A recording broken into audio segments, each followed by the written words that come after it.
I quote Walt Disney: all our dreams can come true if we have the courage to pursue them. Unquote. I quote again Walt Disney: all our dreams can come true if we have the courage to pursue them. Unquote. Everybody dreams about being their own boss at some time. Entrepreneurship allows you to fulfill that dream as you can rule as you go. And you're not constantly answerable to someone above you. But being your own boss requires a certain amount of discipline too. When we think of career, your career has a big impact on your future. It can affect your identity, personal fulfillment, lifestyle, income, family, and of course, your retirement. And I personally feel that activities you enjoy doing in your free time can give you insight into careers that would be satisfying, fulfilling, and fun. So, you have to believe it before you see it.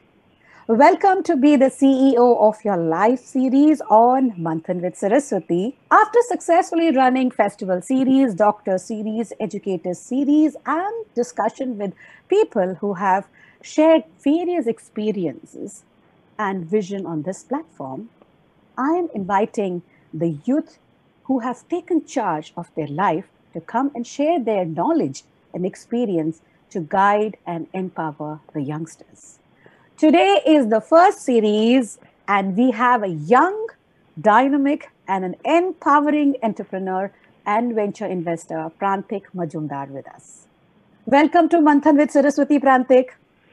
Thank you so much, Auntie. It's a pleasure. And firstly, congratulations to you for kind of kickstarting this series. And, obviously you've had some very successful, episodes across different sort of professions. And it's a privilege to be on this new edition. Thank you. Yeah, thank you so much. And like said, it's our great pleasure also to have you with us in conversation. Kindly allow me to introduce you. Prantik is an entrepreneur and a venture investor and acts as a digital transformation catalyst in organizations to drive sustainable change and impact. Major in computer engineering and a minor in techno entrepreneurship from National University of Singapore, that is the NUS. He started his career with Singapore Government Enterprise Singapore to drive international trade promotion for the island state. His entrepreneurial journey began with Happy Marketers in 2011, an independent digital marketing services firm in the region that served brands like Standard Chartered Bank, Income, Great Eastern Life, Royal Brunei Airlines, Coffee Bean and Tea Leaf, Starbucks, Ping An, Grab, Shopee, Gojek, Kimberly Clark, Property Guru, Peggy, StarHub, Singtel, Nanyang Business School, Kaplan, Inseed, amongst many of his prestigious clients. 2019, he had a successful exit when Happy Marketer was sold to an American digital enterprise called Merkle, which is a part of Dentsu International, the largest Japanese advertising conglomerate. He is currently serving as managing director of the CXM group at Dentsu Singapore. He is a regular columnist for Marketing Magazine, Campaign Asia, Economic Times, and Business Times, and on all things digital transformation and marketing, and has trained over 500 enterprises in the region on this subject. In 2015, he was recognized as one of the top 50 influential marketers in the world.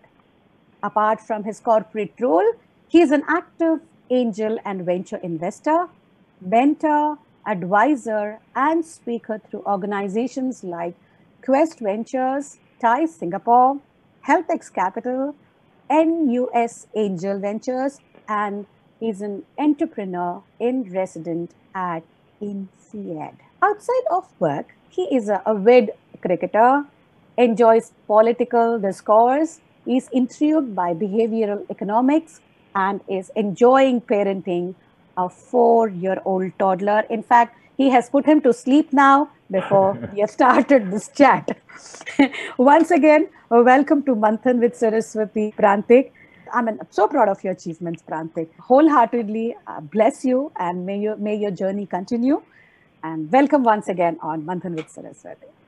Thank you so much, Auntie. Absolutely. I mean, as you were introducing, I think what I was recalling is all our good old days in Jakarta, Lipocekarang. I mean, it was such a fun environment to grow up in and live in. Of course, very, very different pre-COVID times. And of course, we were all kids and we had such a lovely environment thanks to the families like all of us who lived there. And that has so much to do with just how things have shaped up.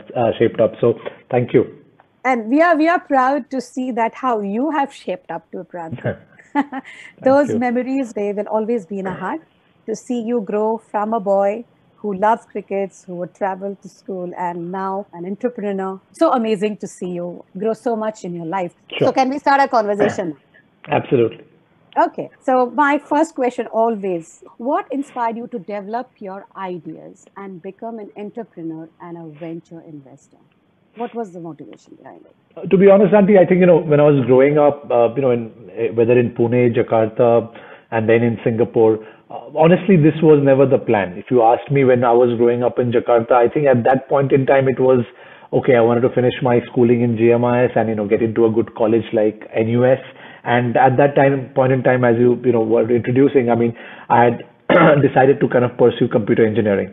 And if you asked me at that point in time, I probably would have said that, my career would have been in a company like Accenture, Infosys, etc. So growing up, that's something that was probably part of my vision. Had you asked me as a kid as to what I really aspired, the answer very honestly would have been, hopefully if I could have ever played cricket for India, that would have been my real dream. But, entrepreneurship, venture investing, it all happened eventually, the dots connected. So at that point in time when I was in school or even college, I did not really have an idea. I think where things started changing is when I came to NUS, few things happened. Till class 12, GMIS or even before that in Pune, I was always a very good student where I would come within the first three in class, right? But when I came to NUS, I think there was a rude awakening. In year one, I was, absolutely personally shocked where I started doing quite poorly, in computer engineering. And I realized that the competition set. Suddenly I was competing with, a bunch of friends from India who were, who had all crossed IIT JEE. There were very interesting competitive students from China, Vietnam, of course, a very strong cohort from Singapore. And I realized the competition in a large, well-regarded university like NUS is extremely hard. So what I realized very quickly in the first 1-2 years was that computer engineering, the path that I'd chosen, I don't think I was cut out to be a good computer engineering, at least the way things were going from a grade perspective. But in year three, fortunately, I kind of came across this course called technopreneurship, which is basically, in Singapore, a lot of things are top-down driven by the government. So technopreneurship was this government initiative to introduce students to, entrepreneurship in the field of technology. Suddenly, you were learning about business development, about marketing, about new products. It doesn't matter. And I'm putting this, it's important because I think as a society, especially in Asian societies, we come with a fixed mindset. And I think each generation there is a value to it. In the 70s, 80s, it was a very different environment. In the 90s, 2000s, again, there was a classic mindset that, you got to do your bachelor's, you got to do an MBA, and then a typical Indian family would say, okay, let's go to the US or let's go to the Europe. Again, nothing wrong as long as you want it. But I think it's very important to question some of those choices, absorb, but always question why, and listen to your heart, listen to your voice. If you want to do it, absolutely do it. But if you don't want to do it, make a good case for it. Yes, when you're, in class 10, 11, 12, when your parents are still funding and, you're not an adult, many parents may, question, they may push you into a different direction. But I think it's important to build your conviction, respectfully have a debate with your parents or your guardians as to why, you may not want to pursue it. And I think we are very fortunate to be in a world where there's plenty of choices. Today you can make a career sitting on this laptop through cryptocurrency. You can be an investor. You can be a DJ, a RJ. You can do a career in sports medicine. So I think in today's generation, it would be amiss that, if all people wanted to do is let's finish my class 12, physics, chemistry, maths, let's do engineering, or let's do doctor or lawyer. Absolutely. If you want to be a lawyer, if you want to be a doctor, by all means go ahead, but explore. So I think I'll, basically sum it up that keep an open mind, absorb, question things, ultimately follow your heart, because, as in today's world, you may have heard YOLO, you live once. So yeah, you will fail. Like I told you, in NUS, I struggled. I failed a module for the first time in my life, which had never happened to me. And when you fail, I mean, I'm never saying that, celebrate it, but to acknowledge and accept that failure is massive. To face up to your parents, to suddenly say, I have failed a module where I've always topped, it's hard. To face up to friends and family to say I've failed, it took me a long while before I could even tell them that I failed, because I was not used to it. But that's important. Thing is, if you do fail, learn from it, move on, but follow your conviction. That's the most important thing. Wonderfully said. Wonderfully said. And I think what you have given us is the perfect way of how a youth should interpret his thoughts. Like you talked about, building your own conviction. And many a times it happens that a youth is so much pressurized by the parents, or you say by the society, that he wants to do something to please them. And as you rightly put it, he may fail in building up his conviction, but he has to be strong to overcome that and just go ahead and do what he feels like. Right? Absolutely. So talking to you now and listening to your talks, which you have explained so beautifully, and if I have to say that if there is any age to start the enterprise or a business, so I don't think so. There is any age. You can start at any age in the present generation where everything is virtual.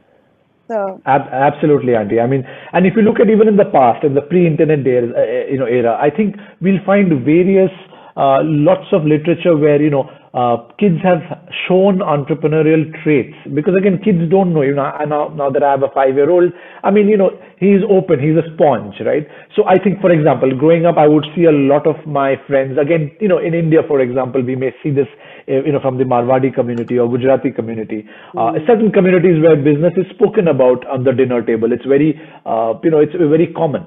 People, for example, growing up, to be honest, I don't think I grew up in an environment where business, stock market, etc. was spoken about, right? It was cricket, it was politics, it was engineering, science, and every family has some unique flavor. But what I'm saying is that, you'll find that whether pre-internet or today's days, young entrepreneurs have always existed, right? If you see the story of Dhirubhai Ambani, etc., people would have seen the movie Guru as well. Yeah. You would have seen that even at the age of 8, 10, 12, there was an entrepreneurial spirit. Of course, you're not an adult, you may not be able to set up a company, etc. But as you rightly said, fast forward to today.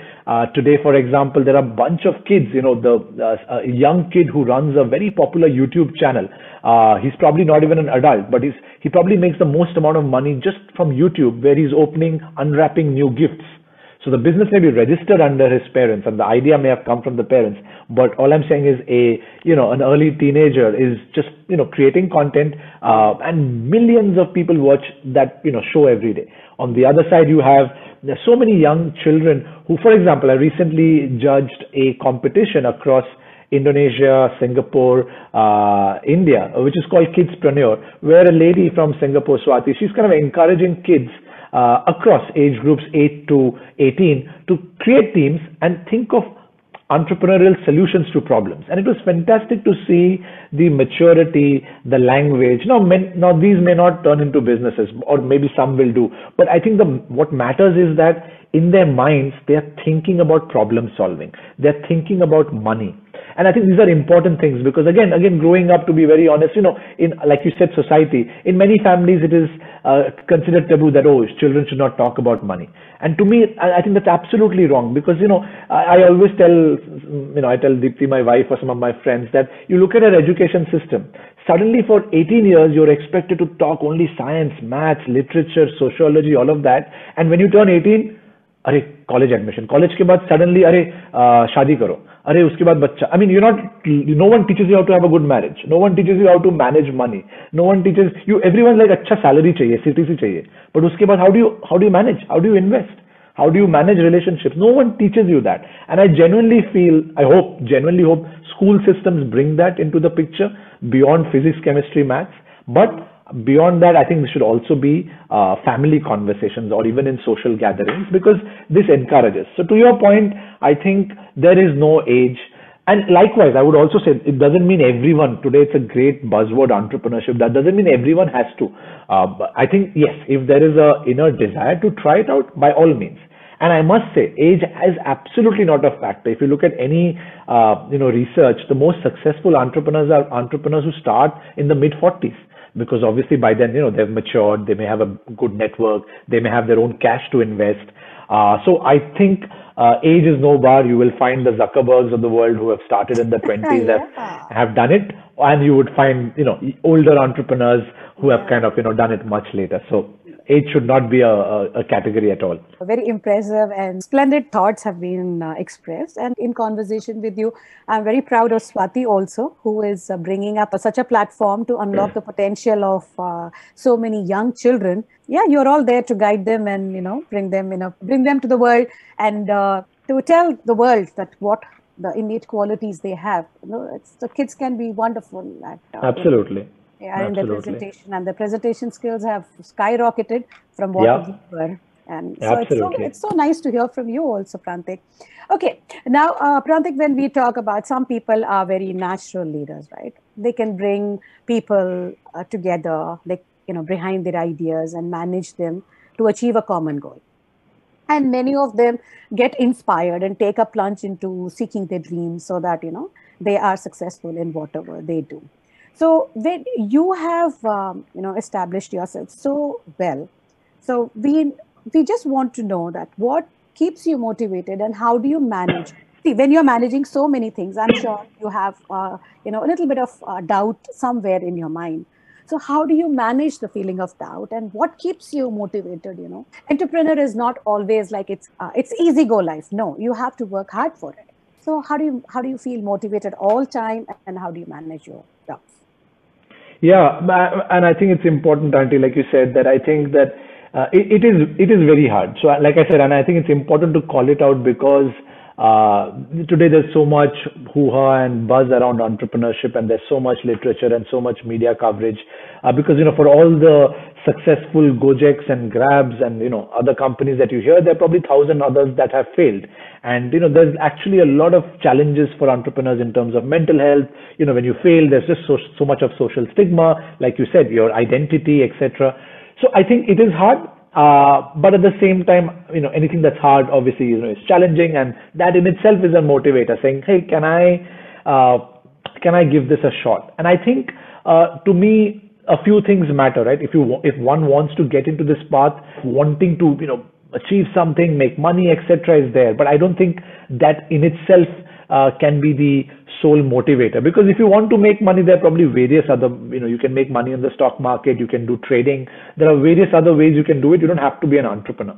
But I think what I found amongst the entrepreneurial network, I think the one common trait that I find, Auntie, which takes care of the motivation, which takes care of just that inspiration that you need to kind of chug along every day, is this innate desire to solve a problem, which one passionately feels very strongly about, and it's a problem that is quite unique and quite large. So, for example, it could have been, let's say, Elon Musk, who realized, look at him, right? He's someone who was part of the founding team of PayPal. So he figured out how PayPal can help people send money, or help people do e-commerce. But thereafter he jumped into rocket ships, and then he's on to electric vehicles, and then he's doing hyperloop, and now he's trying to figure out putting a chip into a human or a monkey brain. So these are people. And likewise, you have Jobs and Bill Gates, and again, I'm using familiar names, but there are so many other entrepreneurs who may not even be, well celebrated, but they are solving in today what's called social impact. There are so many good entrepreneurs in Singapore, for example, who are solving problems when it comes to women's sanitation. Like, for example, a dear friend of mine who in Singapore from MWS again, who went on in India to set up something called Milap. He realized that donations for charitable organizations was a huge problem. NRIs and Indians living abroad wanted to contribute, but there was no structured way. So they created Milap 10, 15 years ago, and it's become it's done so well. There are different kinds of entrepreneurs out there. So from I think the most important thing for me is, what is the problem area that you're passionate about?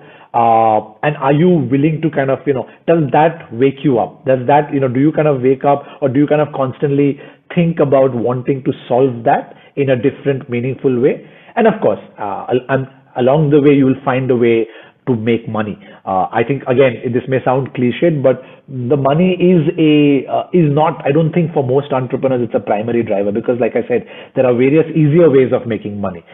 You don't want to really struggle to kind of create a company and create a technology and bring in people. There's just so much to do.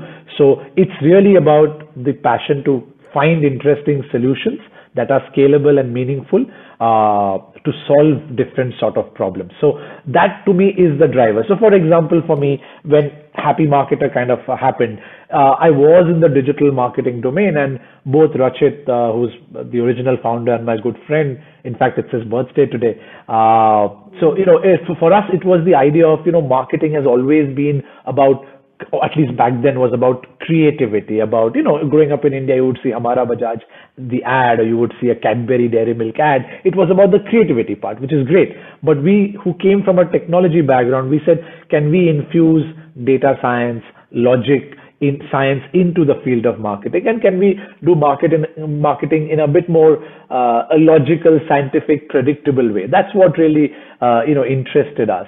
And today, and that's what kind of kept us going. That was our story. And then today, when let's say, if I look at investment opportunities, I would look at areas. So, for example, women's sanitation, healthcare, Dipti being a doctor, that's obviously a huge passion area for us. Education, and today you have the Byju's and academies of the world, but again, that hasn't solved the problem. How do you make something that's very dear to my heart is equitable access. All of us, who in Jakarta, for example, Shruti, myself, Ashwin, etc. I mean, the reason, our starting point in life was very good. We were born in the right families. As parents, you all took great care of us. The dice of life was rolled in a good way.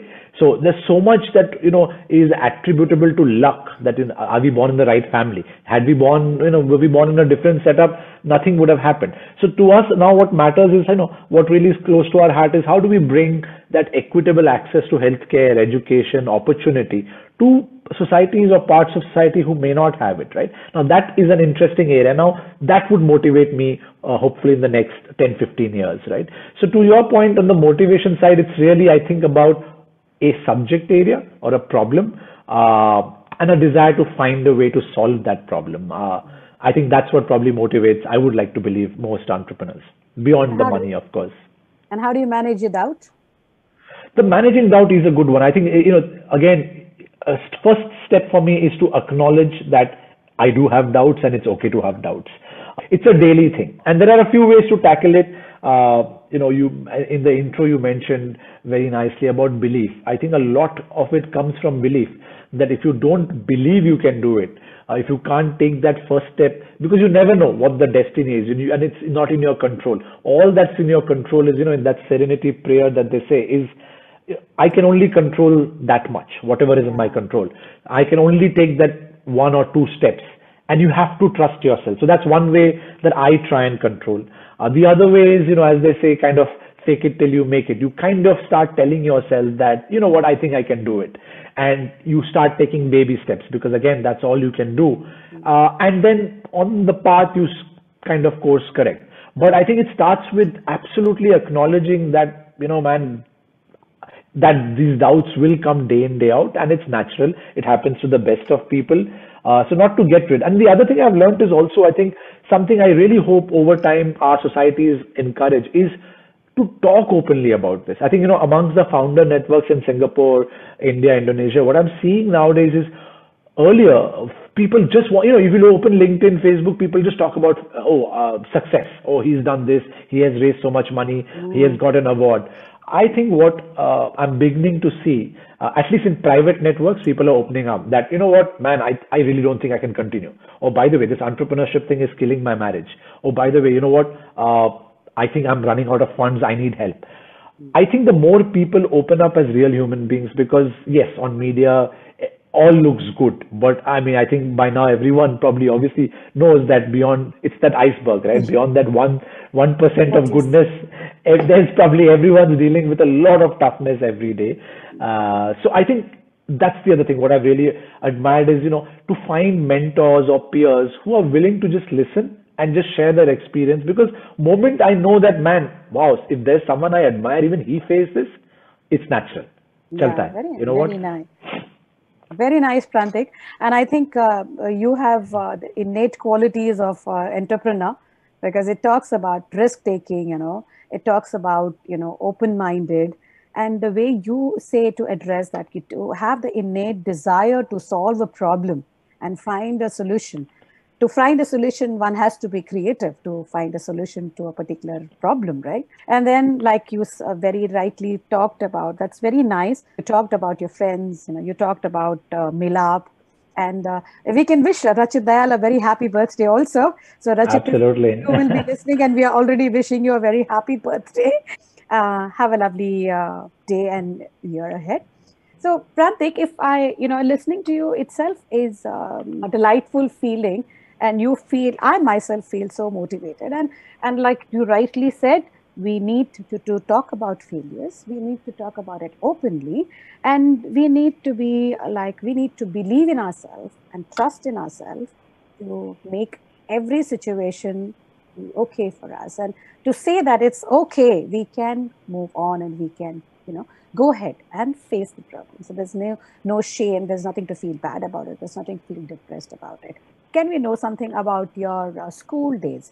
What did you enjoy the most about your education? I know as you were growing up, we have seen you as a brilliant kid, who had a great interest in extracurricular. You were into sports. So you tell us, what did you enjoy the most about your education? Yeah, I mean, to be honest, when I moved from Pune, so in Pune, I was in an all-boys school, which had good amount of sports and obviously very academically inclined. When I moved to GMIS, it was, I think, what was firstly very interesting was that it was a multicultural. You had students from different parts of the world, mostly across Asia. I thought that was very interesting because in hindsight, when I look back, I think just cultural assimilation is so important. That sensitivity of being inclusive and being in a diverse environment. I thought that's a soft thing beyond the academics. Of course, in GMI, it's very grateful that I think sports was given a lot of importance. So had a really, really good time, playing cricket from class 8 to class 12. That was absolutely fascinating. I think some very pleasant memories at Chibabur. That was really fun. The academic, we had two options. I think by the time we got to class 11, 12, we had the A level options, the GCSE Cambridge, and then we had the IB options. At that time, to be honest, when we were in class 11, 12, just given the environment, I did not appreciate the IB program as much as I do today. In hindsight, when I look back, I think what I really actually enjoyed, and I really wish I had the opportunity to go deeper into it, because we were so much in this mindset of, physics, chemistry, maths karna hai and NUS jana hai. I don't think I made the most of extended essay theory of knowledge. I really think at that point in time, now when I look back, I was like, wow, I really enjoyed these memories of those two modules along with CAS. I really wish there was a bit more exposure towards sociology, arts, economics. Like, I sometimes wonder when I look back at class 12, I had no idea that if I wanted to be a lawyer, what do I need to do? If I wanted to be an economist, what do I want to do? If I wanted to be a politician, what do I want to do? That mind was never there. That channel was never there. It was ki engineering karna hai, anyways jana hai. So I think hindsight, I really appreciate the exposure to IB. So if there are any kids, I'm sure IB is now very prevalent. I'm a big fan of the fact that, the pedagogy of learning has to change. Today, when I think I was speaking to a few young students, and they were telling me that in the IB, MYP, PYP, it's not the usual way of learning. So they're learning about rivers and mountains, and through that, they're learning about the chemistry and physics and maths of rivers and mountains. Yeah. That's a very interesting style. I think every student, I really think, has to be given a chance to appreciate, literature, arts, sociology, economics, because science alone can't give you a full perspective of life. I think we, Yes. especially Asian societies, have to move away from that belief that science is critical, but there is a massive part of life beyond the world of science. So I think, yes, in hindsight, the sports, the cultural assimilation, and just the initial exposure to these IB modules, I think were very enjoyable. Very good. That's very wonderful. For children, for those who are listening to us, we are in conversation with Prantik Mazumdar, and you just heard him say that what he enjoyed the most about his education. To give life a direction, yes, intercultural assimilation is so, so important. And like you said, there are few interesting concepts about all educational curriculum, IB, IGCSE, CBSE, everything has its own charm. So thank you for expressing your thoughts on what you enjoyed the most during your education, Prantik. Continuing with the question of education, my question to you would be like, how can you guide the youngster on the choice they should make before they start college? And here's my perspective. I'm not sure whether many parents would be very happy with it, but like in my growing up, for example, I did my bachelor's degree in NUS and then I worked. I missed the MBA boat, right? And I think by choice. To be honest, like I said, my plan was NUS, work for 3-4 years, do a master's or MBA, and take that path. But whilst I was doing my government job, before my entrepreneurship journey, I was at that crossroad around 28 that I should I do an MBA, not an MBA. But when I started questioning myself, what's happened is that I've started questioning the values of degrees. So in my generation, in my journey, I said, "Nahi, I just don't see a value of a master's degree in what I want to do. Like I just couldn't see the economic value. So any education for the sake of learning, absolutely. But and in today's world, that's the beauty to all parents is if someone wants to learn, there's a thing called the internet. There's a thing called YouTube, and there's you can learn anything and everything you want if you have the desire and if you're guided well with a particular environment. There's enough and more material to learn, and there are enough and more tools and apps to learn, apply. And it's important to bear this in mind because it's also important to ask ourselves, why do we send children to college? The reason people went to an MBA is a classic, growing up in India, IIT, engineering, and then you do an MBA because you want to go get a foreign visa, foreign jana hai, and then you want to get into management. But you start thinking, questioning, ki yaar, if someone wanted to be an engineer, why management? Because zyada paise kamane. Nothing wrong with it. But I think everyone, every parent, every child needs to be very clear and honest in their heart, ki why am I sending my son and daughter to college? Because college is 4 years, 4 prime years of your youth. And it's important that those years are utilized well. And mind you, college is expensive, right? So if I even have to look at it from a financial perspective, and that's how I analyze that, for me, MBA didn't make sense because 2 years of prime life, spending $200,000, and I was very clear early in my life that for whatever reason, I didn't have the fascination for the Western world. I wanted to be in Asia. So then I just realized that $200,000 investment just didn't make ROI sense for me, entrepreneurship or not entrepreneurship.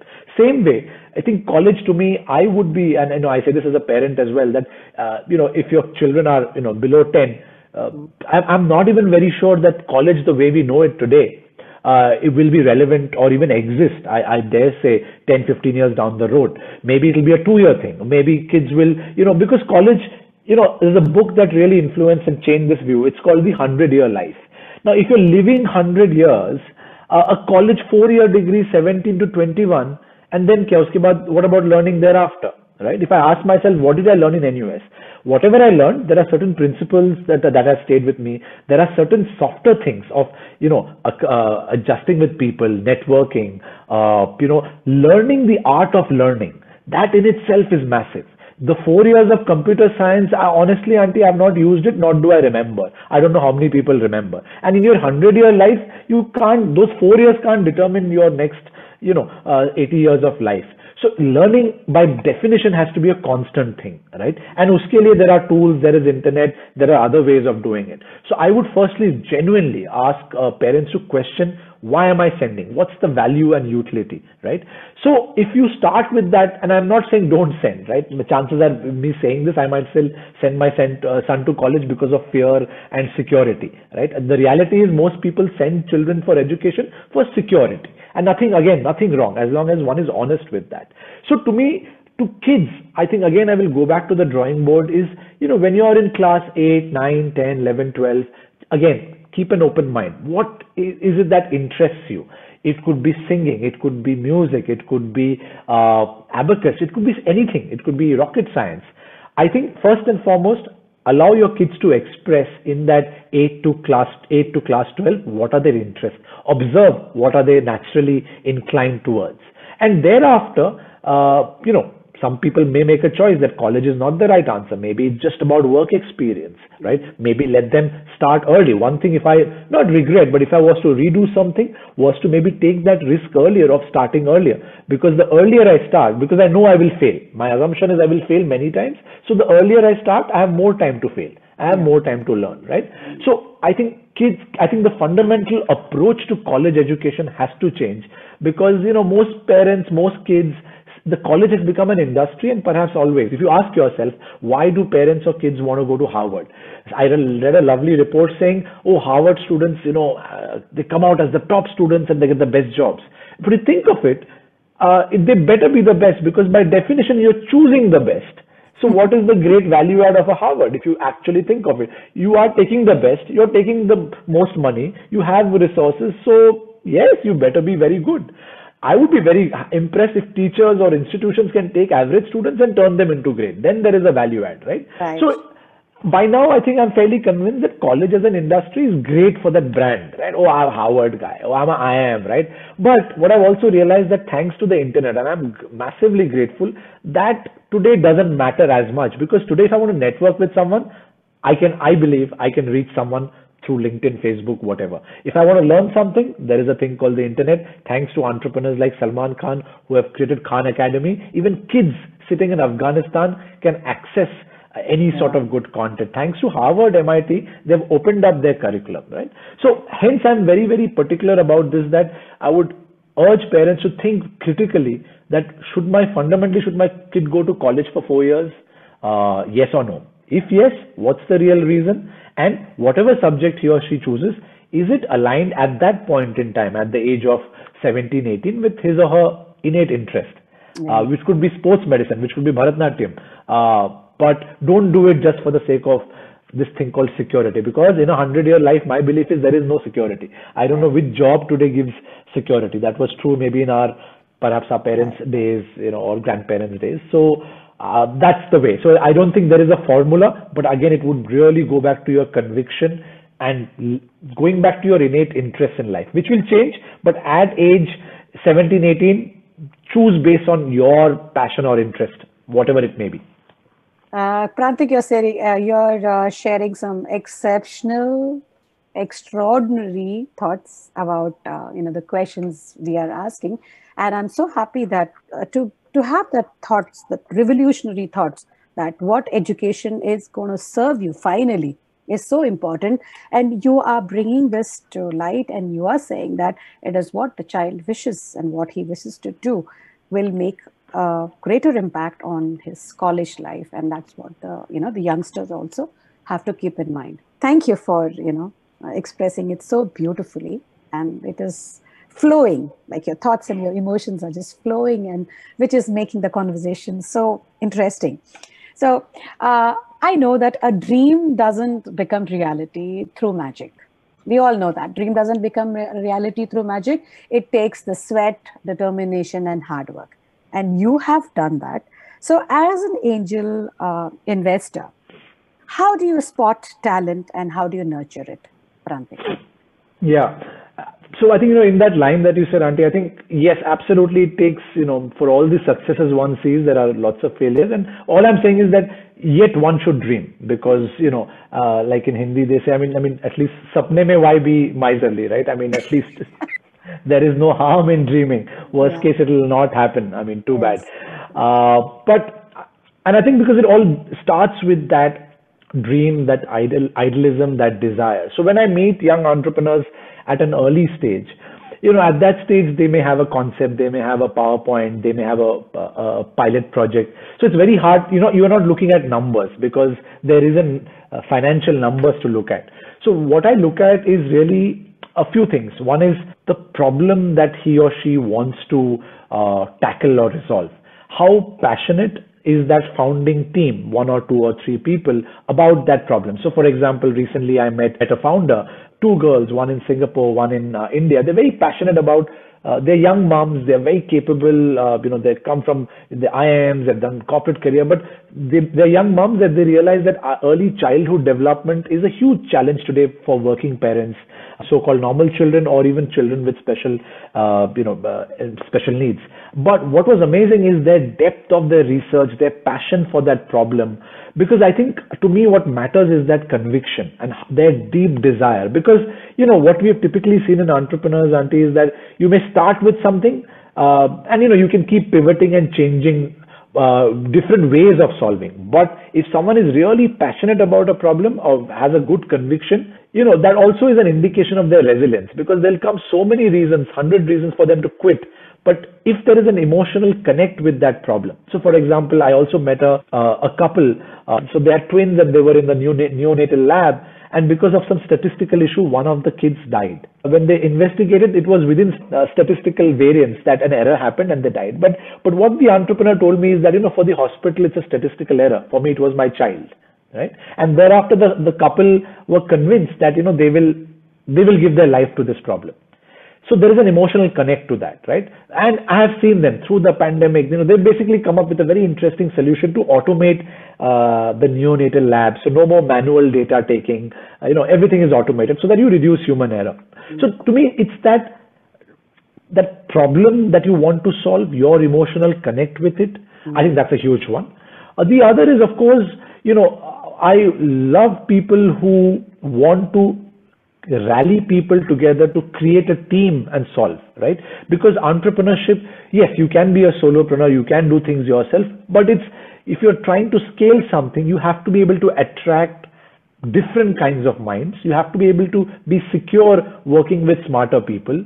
So that's another thing which is hard to, there's no formula, but it's a gut feeling when you have, you can't know it in one meeting or a Zoom call. You'll have to spend time with them. You'll have to talk to their peers or friends to get a reference check.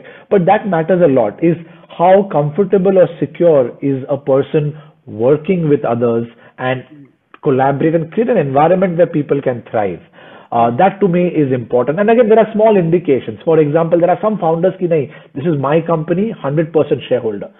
There are some who are like, no, you know what, I want to have 2 or 3 co-founders, different skill sets, but we are bound by common values. And I'm okay to share 20% with this person, 10%. So, by definition from the language, you will see if someone is open-minded or gregarious enough in sharing, right? Because at the end of the day, 100% of $10 is less than, 50% of $1 million, right? So that mindset is important कि कुछ साथ में करना है लेकिन कुछ बड़ा करना है. Collaborative effort. Collaborative, yeah. Collaborative. So these are a few things that an early stage that I would tend to look at, because at that point in time it's the idea, it's the proof of concept, and typically what I've seen is in 4-5 years, like the two entrepreneurs that I was referring to, they've changed their ways, they've found different solutions.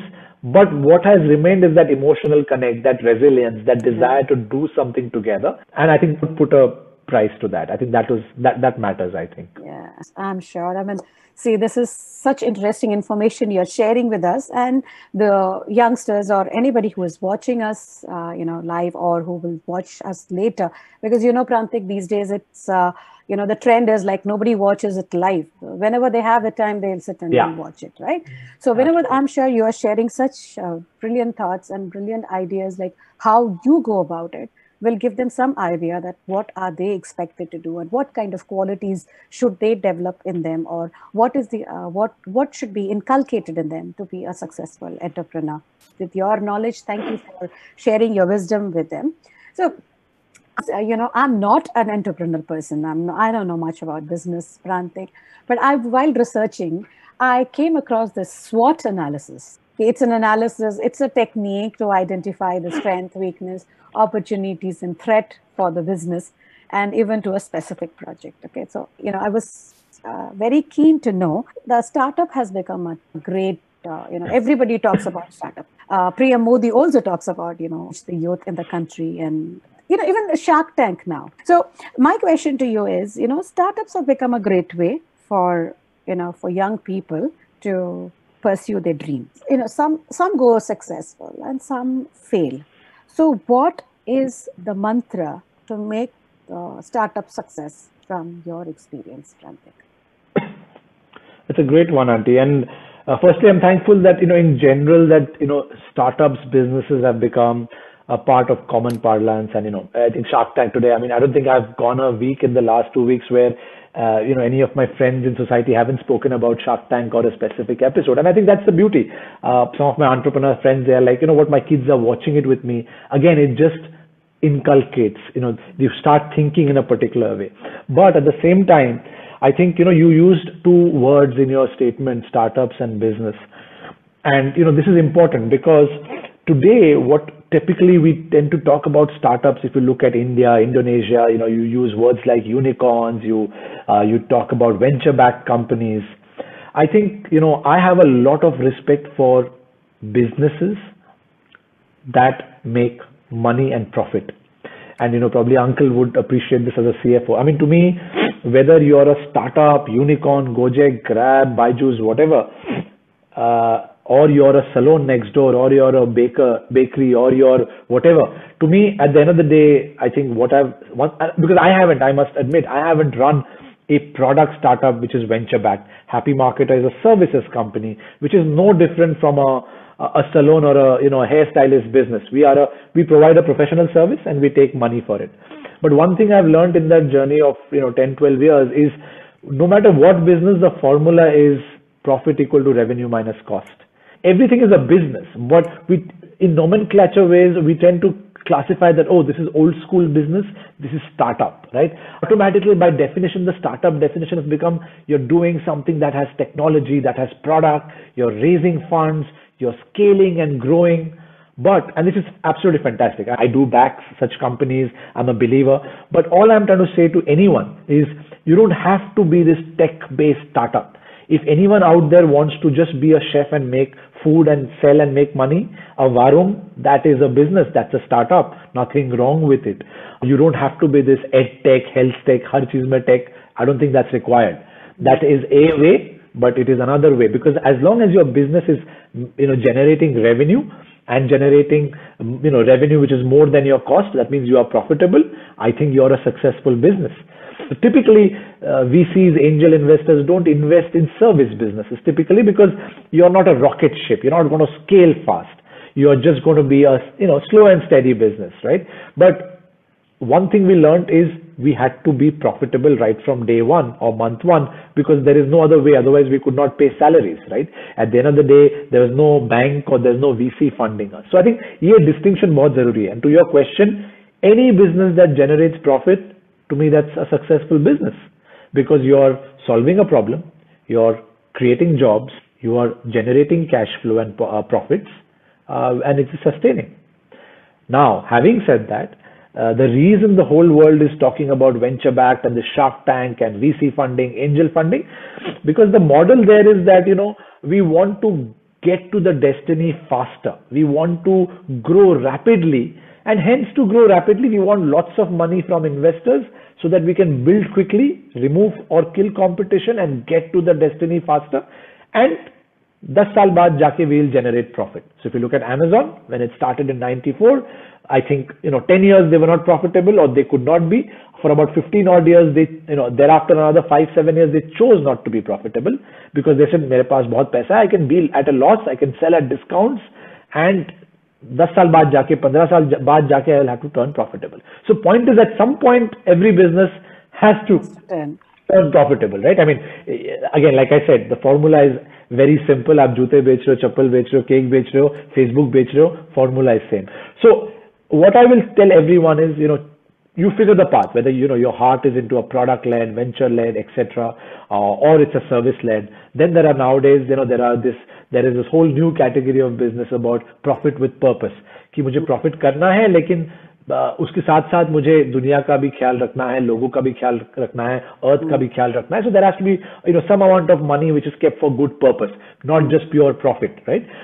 So there, it's a slightly, again, it's a hybrid model as well. But at the end of the day, to me, like I said, what really matters is, are you solving a meaningful problem that is close to your heart? Are you generating jobs? Are you treating your employees well? At the end of the day, business has a role in society. If you look at Indonesia, India, in India, we always talk about the Tatas. In Indonesia, you talk about all these conglomerates, be it the Texmacos where we grew up or the Sinarmases or, AKR, any group, you're also solving a societal problem. You're taking Yeah. care of people's welfare. You're taking care of, creating hospitals and schools. You'll see businesses funding. So it really depends on the entrepreneur. What is the end goal? But at the end of the day, basic thing is profit and or Profit. paths to profitability. And uske aage, you can, I really genuinely hope, and I'm seeing this and I'm so heartened, when I, again, going to that Kidspreneur show, younger entrepreneurs, I dare say the younger entrepreneurs, when I say younger, below 25 that I meet today, by default, there is very few that I've met who have just come and said, I'm just doing this to make money alone.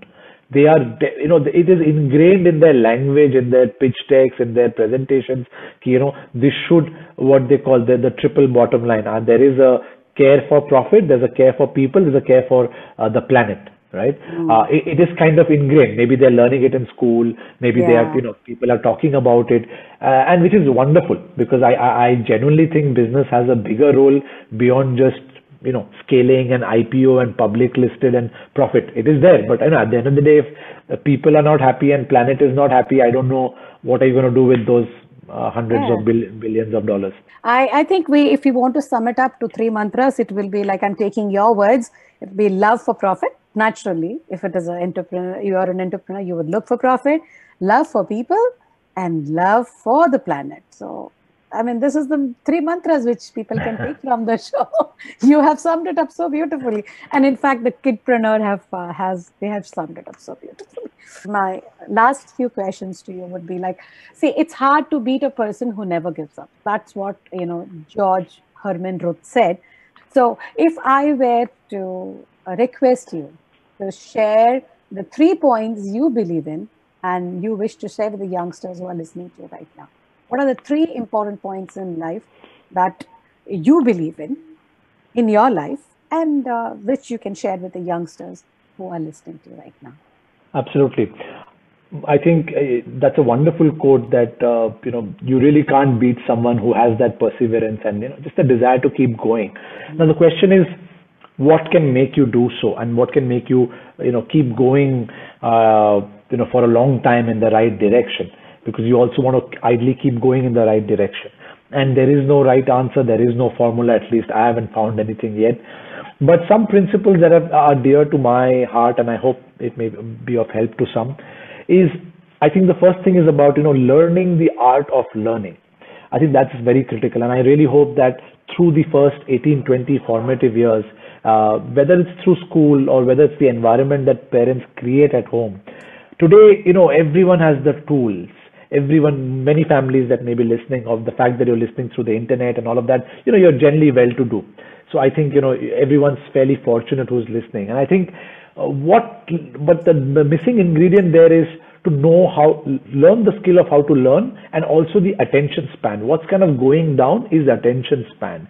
So my first point is about trying to create an environment where people can learn and also have the humility to accept that what I have learned may not be right, or what I think I know may not be right. And in that process of, what they call learn, unlearn, relearn. And this wheel has to constantly keep going.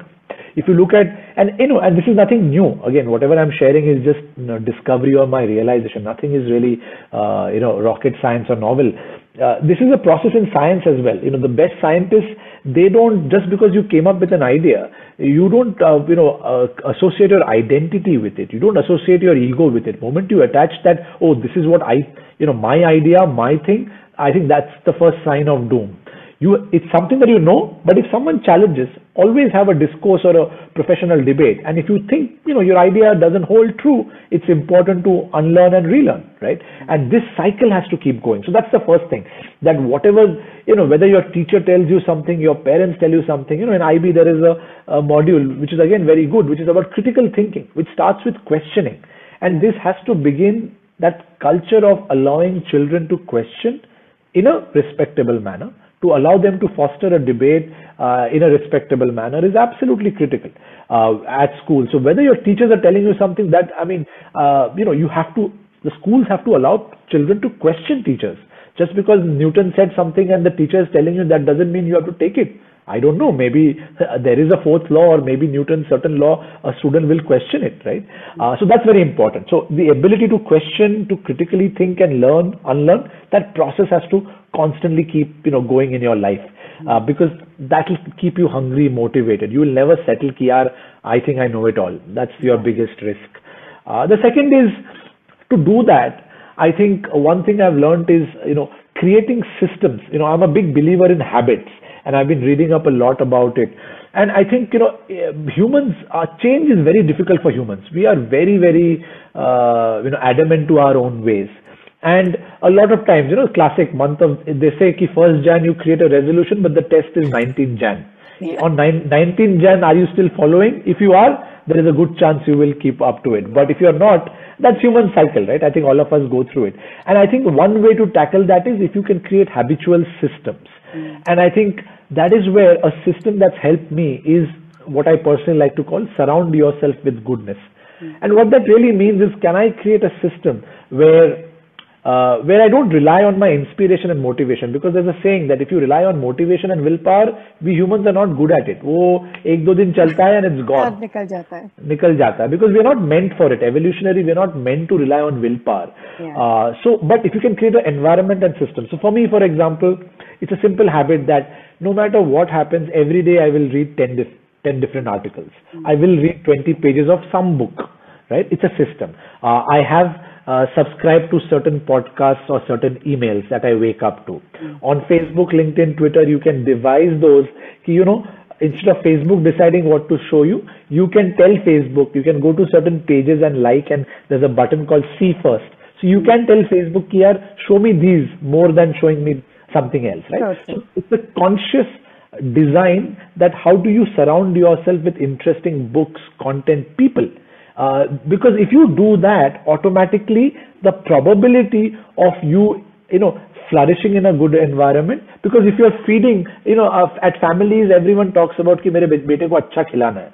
But the same should apply कि यार मेरे बेटे को और बेटी को, I need to create a good environment where they meet interesting people. And I'm not saying, it is important. I always believe difference of opinion, discourse, debate is absolutely critical. And hence, I say कि it's important, that exposure that you said, कि, kids should be exposed to different ideas, different topics, because our brains, our minds are extremely absorbing. So, give kids that system, books. I mean, absolutely. And again, I'm absolutely for YouTube videos. I'm absolutely for podcasts. So I'm not saying screen time, no screen time.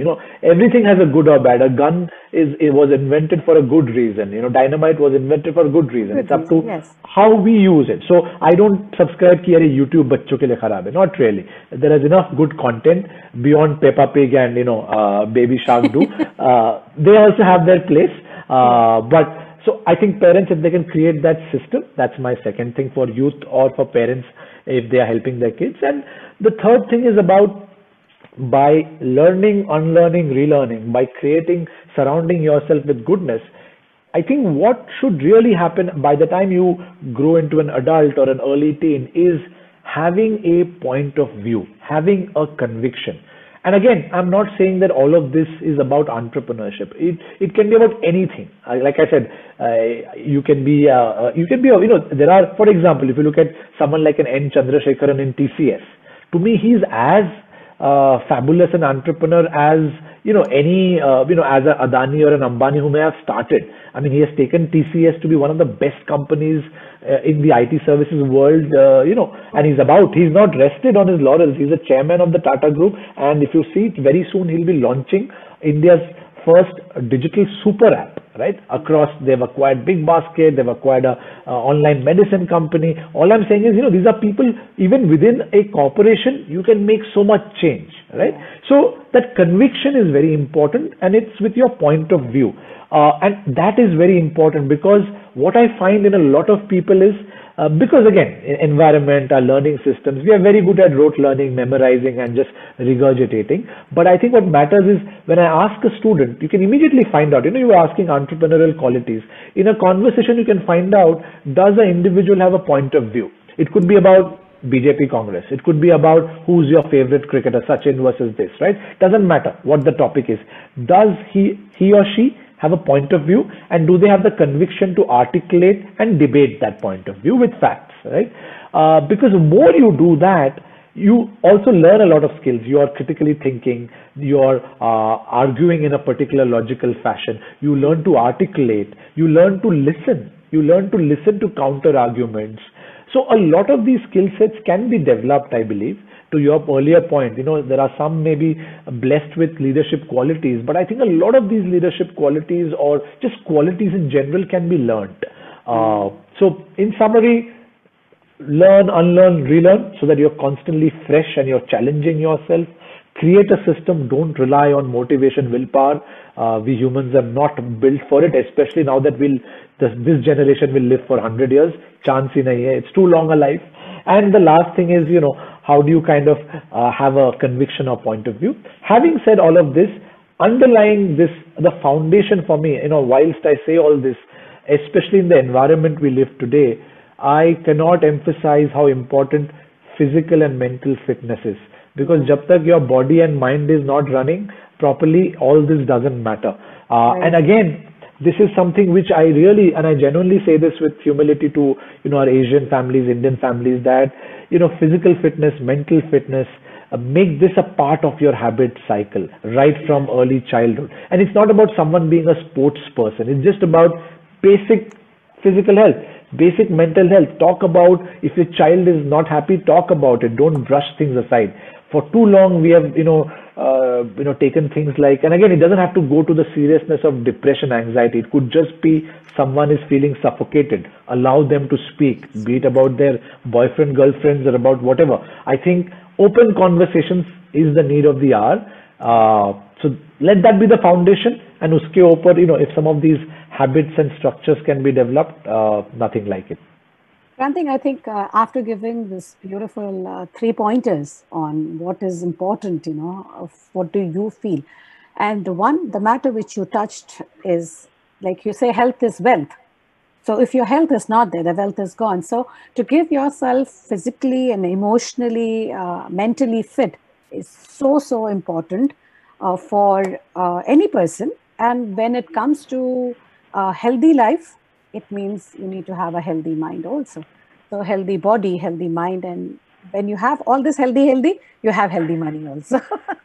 Absolutely, So, very important. very important. You touched a brilliant point here, which I would have probably touched it towards the end, but you brought it very beautifully.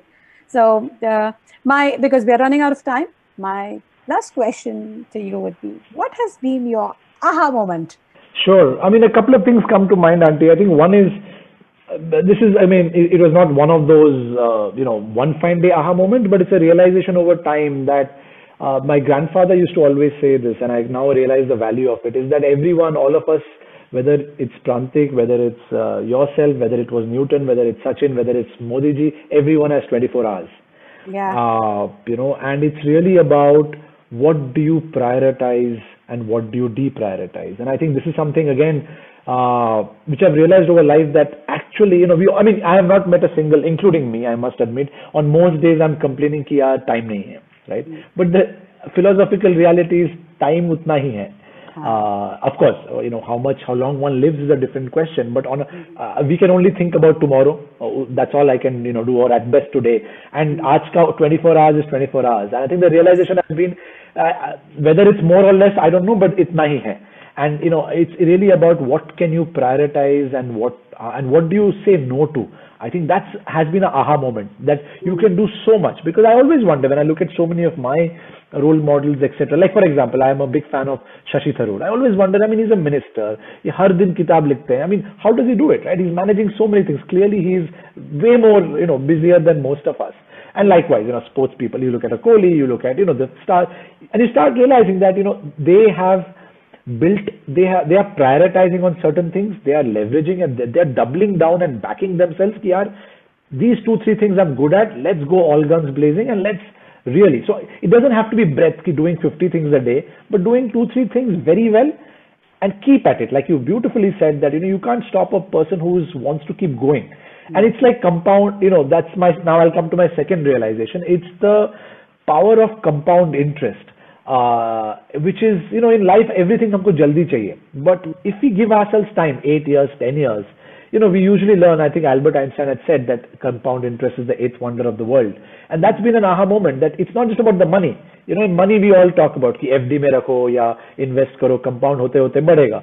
But the same I've realized with skill set. If you एक चीज, दो, तीन चीज अगर आप continuously practice करो, आप उसका रियाज करो, whether it's singing, dancing, digital marketing, whatever it is. Writers, they say, right? If you keep writing for the next 10,000, 15,000 hours, you will automatically get better. So this muscle memory and compound interest, I think, is another aha moment. Again, not one fine day, but over time, that you need to give time.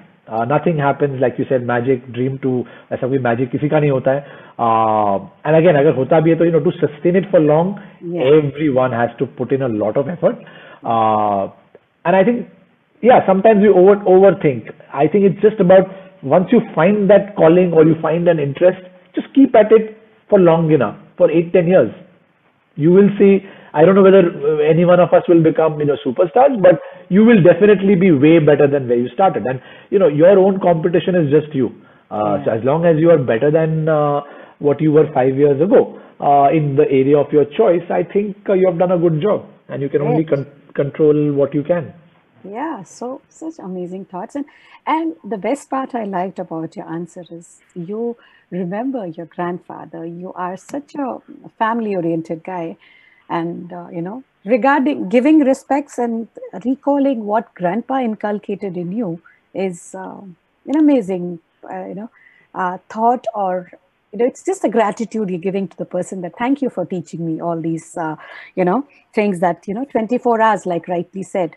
You have to prioritize whatever it is in the 24 hours. Everybody has only 24 hours. So thank you so much, Prantik. So I would like to end my show with an amazing thought of Indra Nooyi. Wherever we are in our lives, whether we are entry-level employee, fresh from college, or a CEO, we do not know it all. Admitting this is not a sign of weakness. The strongest leaders are those who are lifelong students, exactly what you said, Prantik. So friends, ponder over this and enjoy the weekend. Once again, I want to thank the dynamic Prantik Mazumdar for taking his time out and sharing his powerful, extraordinary thoughts and knowledge with us. It was truly a mind-blowing discussion and wonderful having you on my show, Prantik. Thank you so much, Auntie, and big thank you to everyone who is watching or listening. And kudos to Auntie for kind of doing this. This in itself is an inspiration, that through a platform like this, even if one heart or mind gets inspired or starts thinking differently, I think that's success. So thank you for doing this. Yes, Prantik, that's the main idea. Of course, kindly like the page Manthan with Saraswathi, and this is Saraswathi saying bye-bye and thank you for watching.